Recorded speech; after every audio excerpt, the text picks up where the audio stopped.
ओम शांति। 25 मई 2023 के ईश्वरीय महावाक्य। पहले एक नज़र मुरली के मुख्य पॉइंट्स पर। बाबा ने कहा, तुम्हें माया की परवाह नहीं करनी चाहिए। भले पुरुषार्थ में यह विघ्न डालती है, परंतु बाप को अच्छी रीति याद करने से माया के सब तूफान उड़ जाएंगे। अभी बाप तुमको लायक बनाने आए हैं, परंतु श्रीमत पर न चलने वाले को माया नालायक बना देती है। याद रखो, श्रेष्ठ बनेंगे श्रीमत पर चलने से। बाप की पहली श्रीमत है, देह सहित जो कुछ भी तुम्हारे पास है वह सब बाप पर बलि चढ़ा दो। एक बाप को ही अपना बनाओ और बाकी सबसे ममत्व मिटा दो। बाबा ने कहा, बच्चे किसके भी नाम रूप में नहीं फंसना। एक शिव बाबा का नाम रूप ही बुद्धि में रखना है। उनका नाम रूप मनुष्यों से बिल्कुल न्यारा है। रात दिन तुमको नशा रहना चाहिए। हम ईश्वर की संतान बने हैं। बाबा हमको 21 जन्मों के लिए स्वर्ग की राजाई का वर्षा दे रहे हैं। बाप आए हैं तुमको स्वर्ग का वर्षा देने, फिर भी माया नाक से पकड़ एकदम मुंह फिरा देती है। इसलिए माया से बहुत खबरदार रहना। योग से आत्मा की ज्योत जगानी है। और लास्ट में बाबा ने कहा, अपना और दूसरों का कल्याण करना है तो सर्विस में लग जाओ। कहीं भी जाओ तो हाथ में निमंत्रण पत्र जरूर हो। सबको बताओ स्वर्ग का रचयिता बाप आया हुआ है, तुम भी उनसे वर्षा ले सकते हो। बच्चों को ऐसे युक्ति से सर्विस का शौक होना चाहिए। और अब सुनते हैं महावाक्यों को विस्तार से। मुरली का सार। मीठे बच्चे, देह सहित तुम्हारे पास जो कुछ भी है वह सब बलि चढ़ा दो। फिर ट्रस्टी बन संभालो तो ममत्व निकल जाएगा। प्रश्न, हर एक ब्राह्मण बच्चे को कौन सी युक्ति जरूर सीखनी चाहिए? उत्तर, सर्विस करने की युक्ति जरूर सीखो। शौक होना चाहिए कि कैसे सिद्ध कर बताएं परमात्मा कौन है। तुम्हें बाप की श्रीमत मिली हुई है। सेंसिबल बन सबको बाप का पैगाम सुनाओ। ऐसे अच्छे अच्छे पर्चे कार्ड छपाओ जो मनुष्यों को पता पड़े कि परमात्मा को सर्वव्यापी कहना उनकी इंसल्ट करना है। तुम बच्चे तीर्थ यात्रियों की बहुत सर्विस कर सकते हो। गीत, जिसका साथी है भगवान उसको क्या रोकेगा आंधी और तूफान। ओम शांति। बच्चों ने गीत सुना, बच्चे ही इसका अर्थ समझते हैं। बाकी जिन्होंने गीत गाया वह इसका अर्थ कुछ भी नहीं समझते। ना उन्हों के साथ भगवान है, ना उन्हों को यह पता है कि भगवान कब आकर अपने बच्चों को स्वर्ग का वर्षा देते हैं। बाप ने ही आकर बच्चों को सम्मुख में अपना परिचय दिया है। वही बाप अब सम्मुख बैठे हैं और तुम सुनते हो। तुम ही तूफानों को समझते हो। वो लोग तो कैलेमिटीज आदि को तूफान समझ लेते हैं। यह तो 5 विकार रूपी माया के तूफान आते हैं। पुरुषार्थ में माया बहुत विघ्न डालती है, परंतु उसकी परवाह नहीं करनी चाहिए। सिर्फ बाबा को अच्छी रीति याद करने से ही तूफान उड़ जाते हैं। बादशाह का बच्चा होगा, उनको यह निश्चय होगा कि हमारा बाबा बादशाह है, इस बादशाही का मैं मालिक हूँ। नशा रहता है। तुम बच्चों में भी कोई कोई को ऐसा पक्का निश्चय है और बाप को अपना बनाया है। अपना बनाना कोई मासी का घर नहीं है। बस मेरा तो एक शिव बाबा, दूसरा न कोई। बहुत बच्चे इन बातों को समझते नहीं हैं, इसलिए माया के तूफान हैरान करते हैं और फिर बाप को छोड़ देते हैं। दुनिया में भगवान को यथार्थ रीति कोई नहीं जानते। तुम बच्चे असल में शिवालय के रहने वाले थे, अब वैशाल्य है। इस समय मनुष्य बंदर से भी बदतर बन गए हैं। मनुष्य का क्रोध बंदर से भी तीखा है। मनुष्य होते भी ऐसा काम करते हैं, इसलिए उनको बंदर से भी बदतर कहा जाता है। भारतवासियों का सबसे बड़ा दुश्मन कौन है, जिसने उन्हों को बंदर से भी बदतर बनाया है? यह कोई नहीं जानते। बाप कहते हैं, तुम दिल रूपी दर्पण में अपनी शक्ल देखो। तुम पहले क्या थे, अब बाप तुमको लायक बनाते हैं। परंतु जो श्रीमत पर नहीं चलते तो माया उनको नालायक बना देती है। बाप श्रीमत देते हैं, देह सहित जो कुछ भी तुम्हारे पास है वह सब बलि चढ़ो। फिर तुमको ट्रस्टी बना देंगे, तुम्हारा ममत्व मिटा देंगे। तुम अबलाओं के लिए बहुत सहज है। राजस्थान के तरफ राजाओं को अपने बच्चे नहीं होते हैं तो गोद लेते हैं। गरीब का बालक अगर साहूकार की गोद में जाता है तो कितना खुश होता है। हम इतनी प्रॉपर्टी के मालिक हैं। बड़े आदमियों के बच्चों को भी बहुत नशा रहता है कि हम करोड़पति के बच्चे हैं। इस ज्ञान का तो उनको पता ही नहीं है। तुम जानते हो कि इस ज्ञान में कितना भारी नशा रहता है।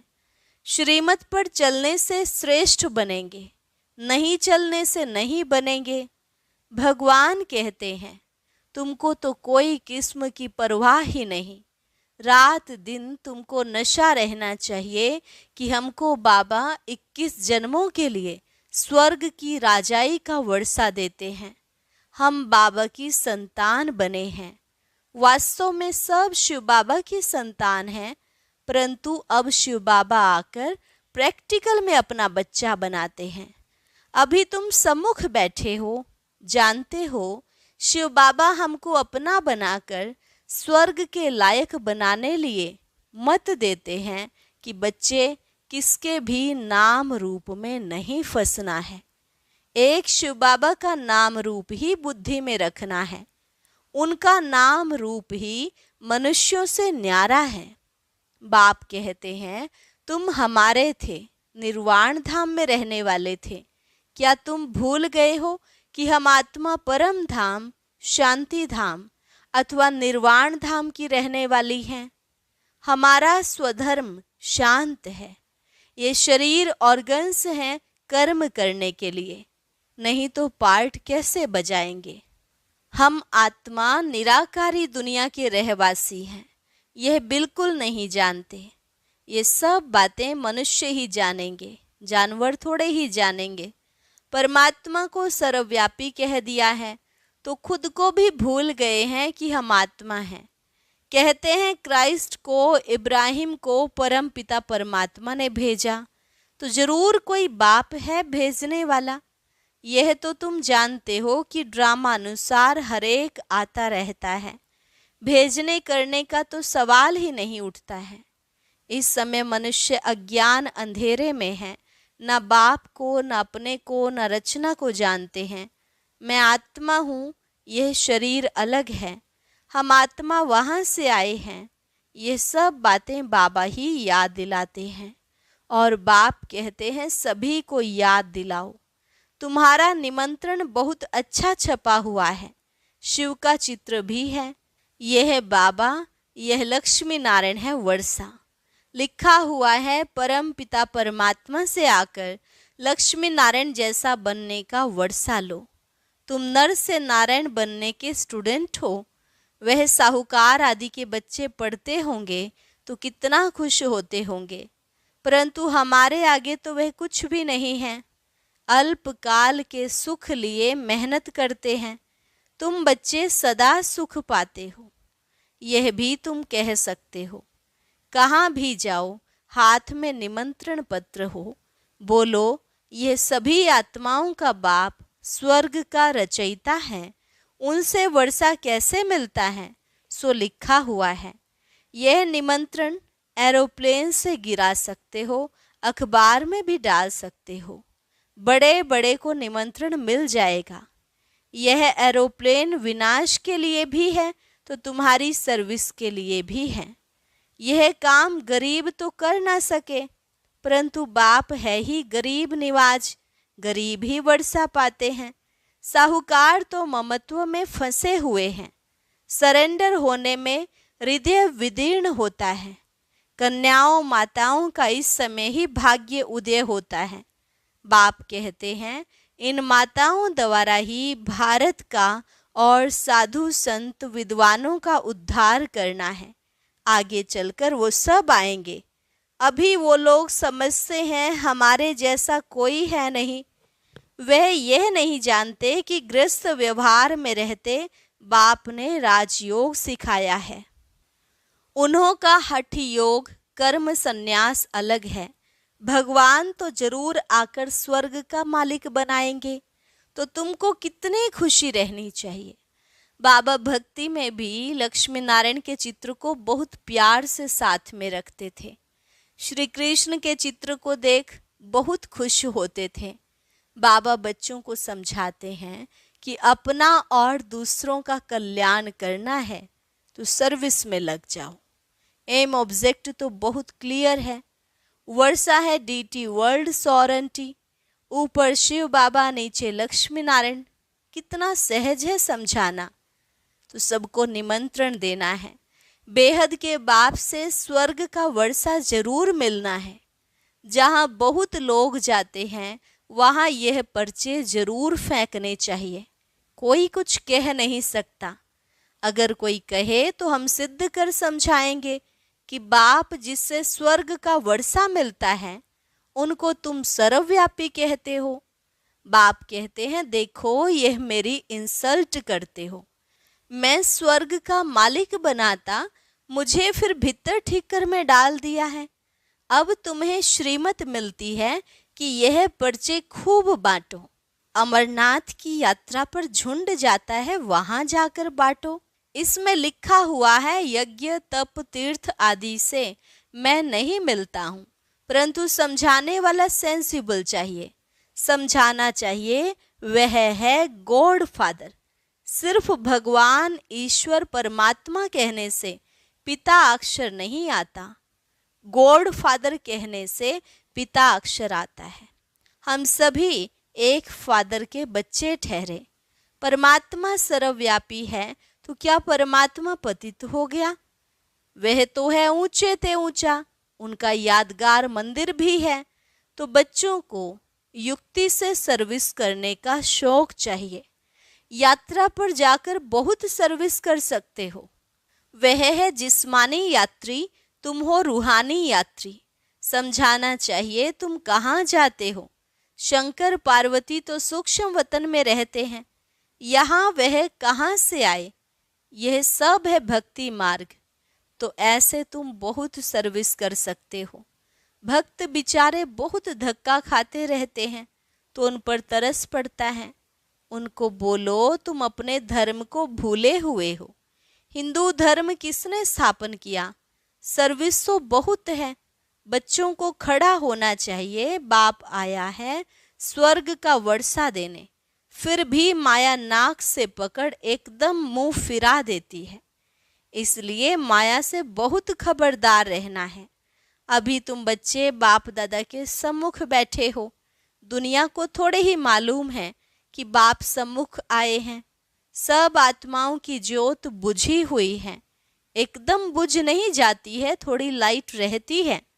फिर बाबा आकर ज्ञान घृत डालते हैं।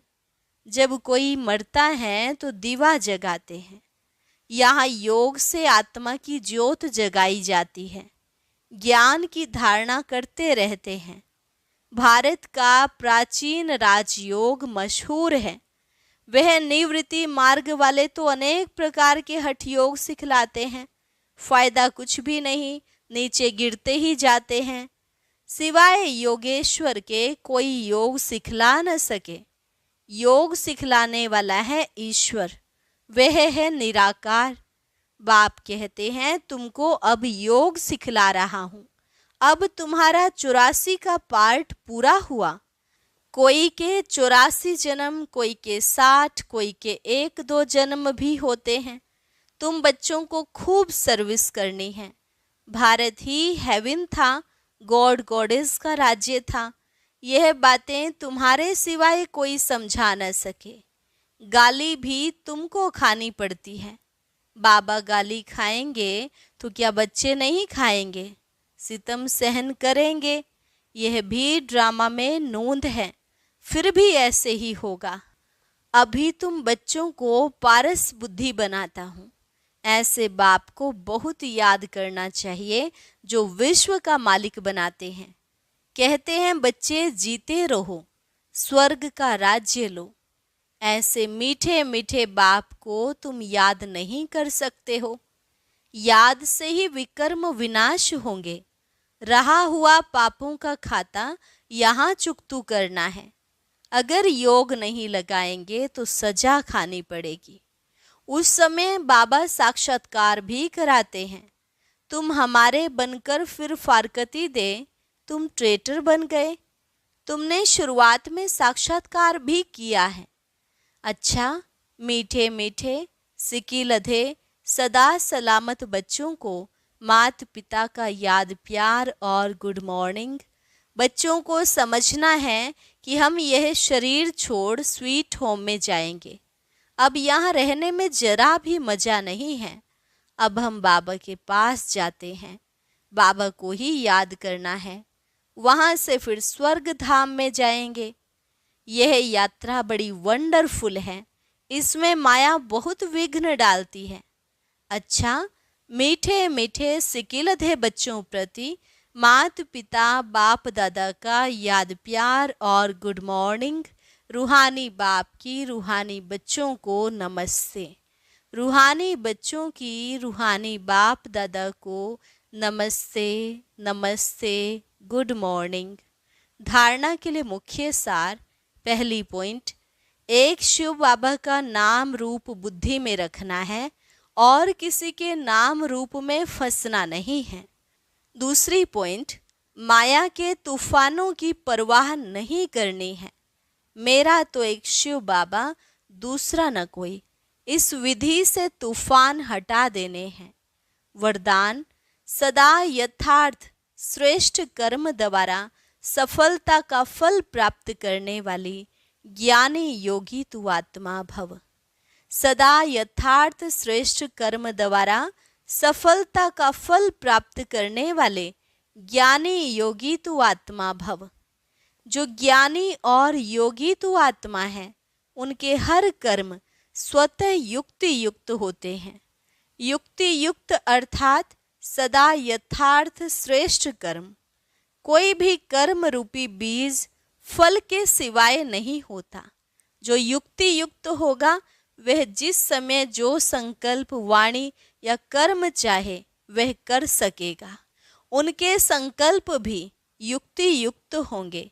ऐसे नहीं यह करना नहीं चाहता था, हो गया, सोचना नहीं चाहिए था, सोच लिया। राजयुक्त योग युक्त की निशानी है ही युक्ति युक्त।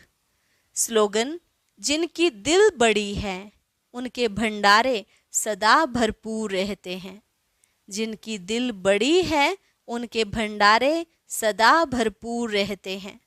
अच्छा, और अब सुनते हैं आज का अव्यक्त ज्ञान मोती। ये एक बहुत संस्कारितापूर्ण वीडियो है, जरूर देखें, कोई भी मिस ना करे।